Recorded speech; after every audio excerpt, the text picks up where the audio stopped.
Olá, mulher linda, sábia e que edifica o lar. Eu sou Eliane Cristine e estamos lendo o livro Tempestade da Alma de Sheila Walsh. Esta leitura foi autorizada. Para a aquisição do livro, entre em contato com a editora Thomas Nelson. Estamos finalizando a leitura do capítulo 9, nosso penúltimo capítulo. Firmes na rocha, do desespero à fé, áudio 43. Pai, eu oro pela amiga que me ouve, que ela possa ser revestida da tua armadura para rejeitar o desespero e abraçar a fé em Cristo Jesus. Eu oro em nome de Jesus. Amém. Vivendo pela fé na misericórdia de Deus. Em seu livro Poder e Paixão, Simon Wills escreveu: às vezes penso que se perguntássemos ao nosso Pai Celestial qual foi a pior parte da crucificação, ele faria uma longa pausa e diria: o sacrifício do meu único filho, que foi metade do que aconteceu.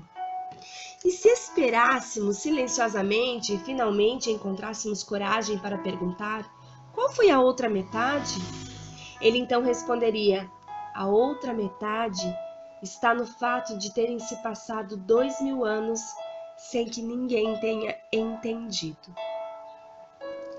Não tenho certeza se Deus realmente diria algo assim, mas captei a mensagem de Wills. A cruz respondeu inteiramente ao tipo de desespero que Webster descreveu, perder a esperança na misericórdia de Deus. Mas nós temos de receber a esperança pela fé. Se o correio pudesse entregar esperança, como seria bem mais fácil encontrá-la? E como devemos ser para sermos chamadas de mulheres de fé? Se você perguntasse isso para a mulher que fui com 20 ou 30 anos, acho que teria dito: alguém que jamais duvida de Deus. Já não acredito mais nisso. Tampouco concordo que as Escrituras ensinem esse tipo de pensamento. Veja o que diz em Hebreus capítulo 11 sobre uma mulher que vivera no tempo de Gênesis. Pela fé, Abraão e também a própria Sara, apesar de estéril e avançada em idade, recebeu o poder para gerar um filho, porque considerou fiel aquele que lhe havia feito a promessa. Assim, daquele homem já sem vitalidade, originaram-se descendentes, tão numerosos como as estrelas do céu, e tão incontáveis como a areia da praia do mar. Versos 11 e 12 do capítulo 11 de Hebreus. Ao ler essa passagem novamente nesta manhã, me vi conversando em voz alta com o escritor. Ainda se discute quem escreveu o livro de Hebreus, Paulo, Barnabé, Lucas, Apolo, porém minha pergunta para o autor continua sendo a mesma. Quanto tempo faz que você leu Gênesis comigo? Basta uma olhadela rápida para ver que Gênesis revela muito mais informação sobre a história de Sara do que apenas ela possuía fé e acreditava em Deus. É maravilhoso o fato de o escritor ter se lembrado dela dessa forma, mas nós precisamos ter outro olhar para uma parte decisiva de sua história. Acredite em mim, ela não foi parar em Hebreus 11 da noite para o dia. Se a transformação em uma mulher de fé implica que nós jamais vacilemos, nem duvidemos, então Sara nunca teria chegado até as etapas classificatórias. Nós a encontramos pela primeira vez em Gênesis, no capítulo 11. Esta é a história da família de Terá. Terá gerou Abrão, Naor e Harã. E Harã gerou Ló. Harã morreu em Ur dos Caldeus, sua terra natal, quando ainda vivia Tera, seu pai. Tanto Abrão como Naor casaram-se. O nome da mulher de Abrão era Sarai, e o nome da mulher de Naor era Milca. Esta era a filha de Harã, pai de Milca e de Isca. Versos 27 e 29 de capítulo 11 de Gênesis. Essa é mais uma genealogia de dar sono. Observe que ao citar os filhos de Terá, o texto nos fornece os nomes de 3 meninos, Abrão, Naor e Harã. Você sabia que ele também tinha uma filha chamada Sarai? A esta altura da história, os nomes deles ainda não tinham sido mudados para Abraão e Sara. Embora Abraão e Sarai tivessem mães diferentes, Tera era pai de ambos. Naquela época, a cultura não valorizava as filhas tanto quanto os filhos. Então Sarai foi listada apenas como sendo esposa de Abraão. Como se esse insulto não fosse suficiente, note a praga dupla. Ora, Sarai era estéril, não tinha filhos. Capítulo 11, versos 30 de Gênesis. Então, quem era Sarai? Como as pessoas a identificavam? Ela era esposa de Abraão e é estéril. No mundo antigo, a infertilidade era um desastre para uma mulher. Sarai provara o gosto do desespero. Ela conhecia até o tipo descrito por Noah Webster, o da perda da esperança na misericórdia de Deus. Em sua cultura, os filhos eram um sinal de bênção divina, então não ter nenhum significava que Deus a havia amaldiçoado. Em uma primeira leitura da história de Sarai, podemos facilmente concluir que Deus a contemplou tanto quanto a cultura dominada pelos homens. Até mesmo na primeira chamada para Abraão, nada foi mencionado sobre Sarai. Então o Senhor disse a Abraão: sai da sua terra, do meio dos seus parentes e da casa de seu pai, e vá para a terra que eu lhe mostrarei. Farei de você um grande povo e o abençoarei.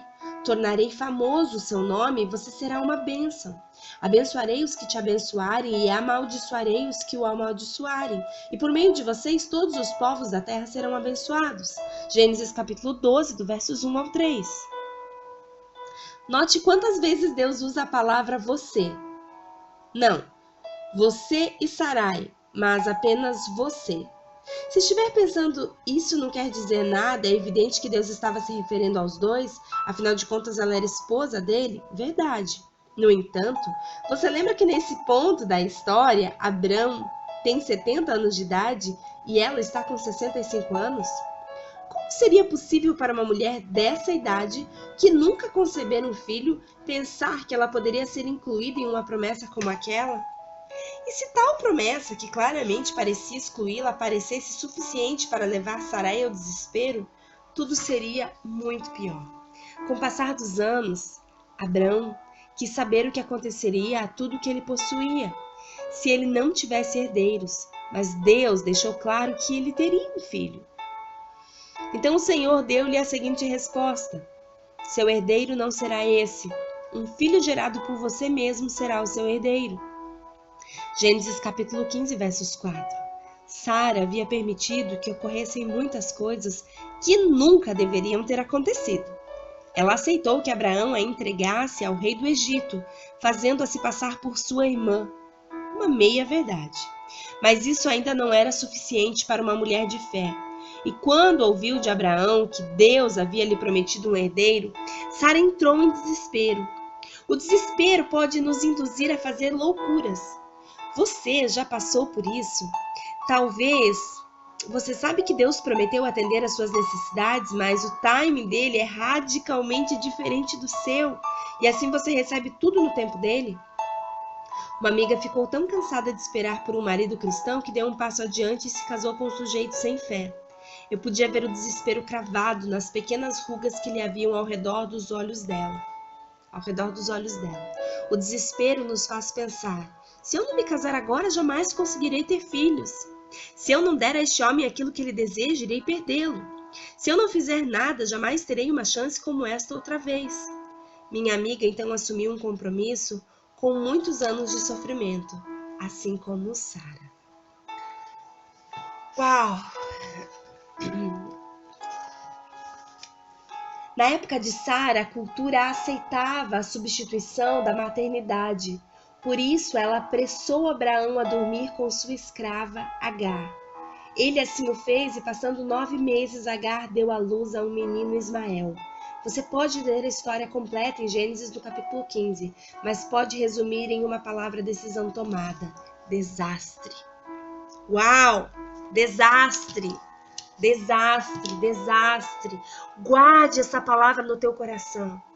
Todas as vezes em que nós queremos ajudar a Deus no cumprimento de sua promessa, se torna um desastre, porque a palavra de Deus diz: eu é que sei que pensamentos tenho sobre vós, Pensamentos de paz e não de mal.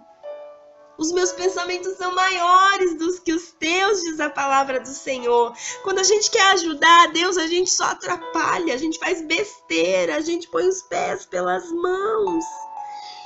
Não faça isso. Se você tem a opção nesse momento de tomar uma decisão para querer ajudar a Deus, eu te oriento, não faça. Não permita querer ajudar a Deus, porque você vai estragar a tua história. E você vai sofrer consequências dolorosas. Agora, se você já ajudou a Deus e você viu que acabou em desastre, eu quero te trazer uma esperança. Ainda que tudo esteja um desastre, a tua esperança está no Senhor. E Ele te ajuda a passar por esse desastre. Ele te ampara no meio desse desastre. Ele te sustenta. A consequência é inevitável. Ninguém pode plantar banana e colher maçã. Se você plantou banana, você vai colher banana. Então entenda que a misericórdia de Deus te sustenta no momento da colheita da banana. Seja uma mulher sábia, tome uma atitude correta, não queira ajudar a Deus, deixe que Deus faça a obra dele, que é boa, que é perfeita e que é agradável. E a palavra dele diz que a vontade dele não nos causa dor, não nos causa dano. Seja sábia, escolha a melhor parte, escolha Jesus. Escolha fazer a vontade de Deus. No dia de hoje, escolha a Deus.